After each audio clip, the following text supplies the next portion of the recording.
क्या आपको पता है कि मेंटली स्ट्रांग होना किसे कहते हैं?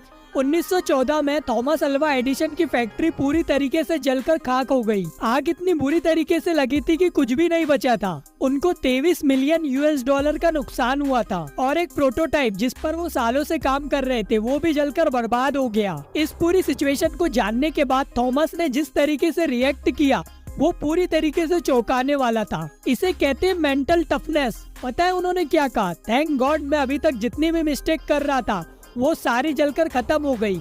अच्छा है मैं अब फ्रेश स्टार्ट कर पाऊंगा। एक मेंटली टफ इंसान की सबसे बड़ी क्वालिटी होती है कि वो बुरी सिचुएशन भी अपने आप को संभालना जानता है और एक पॉजिटिव अप्रोच रखता है। लेकिन फैक्ट तो ये है कि शुरुआत से कोई भी मेंटली स्ट्रांग नहीं होता। जैसे अच्छी डाइट और रेगुलर एक्सरसाइज आपको फिजिकली स्ट्रांग बनाती है, वैसे ही कुछ हैबिट आपको मेंटली स्ट्रांग बनाती है। और आज की इस वीडियो में हम मेंटली स्ट्रांग लोगों की एक ऐसी हैबिट के बारे में बात करने वाले हैं, एम्ब्रेस द चेंज। ईगल एक ऐसा पक्षी है जो 70 साल की उम्र तक जिंदा रह सकता है, लेकिन इस एज तक जिंदा रहने के लिए उसको बहुत ही खतरनाक डिसीजन लेना पड़ता है, क्योंकि 40 साल तक जिंदा रहने के बाद वो बहुत ही कमजोर हो जाता है। उसकी तीखी लंबी चोंच मुड़ जाती है, उसके पंजे भी इस लायक नहीं रहते कि वो आसानी से शिकार कर पाए, और पंख भी इतने मोटे हो जाते हैं कि उसके लिए उड़ना भी बहुत मुश्किल हो जाता है। और 40 साल की उम्र में यही वो टाइम होता है जब ईगल के पास सिर्फ 2 ऑप्शन होते हैं। पहला तो ये कि वो बिना मेहनत किए दर्द सहे और ऐसे ही तड़प तड़प के मर जाए। दूसरा कि वो एक बहुत ही पेनफुल चेंज की प्रोसेस को एक्सेप्ट करे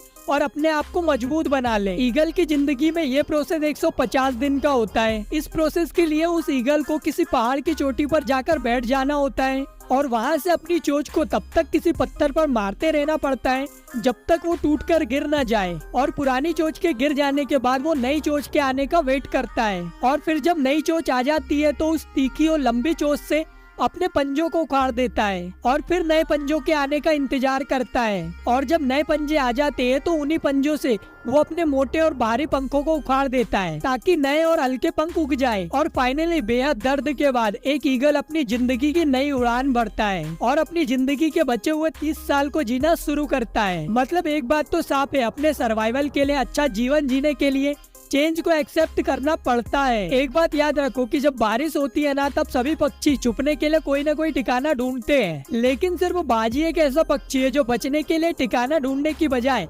बादलों के ऊपर उड़ने की औकात रखता है। इसलिए एक मेंटली स्ट्रांग इंसान भी हर मुश्किल चेंज को एक्सेप्ट करके पेन से गुजर कर खुद को मजबूत बनाता है, चेंज से कभी घबराता नहीं है। तो आशा करता हूँ इस स्टोरी के माध्यम से आपको बहुत कुछ सीखने को मिला होगा।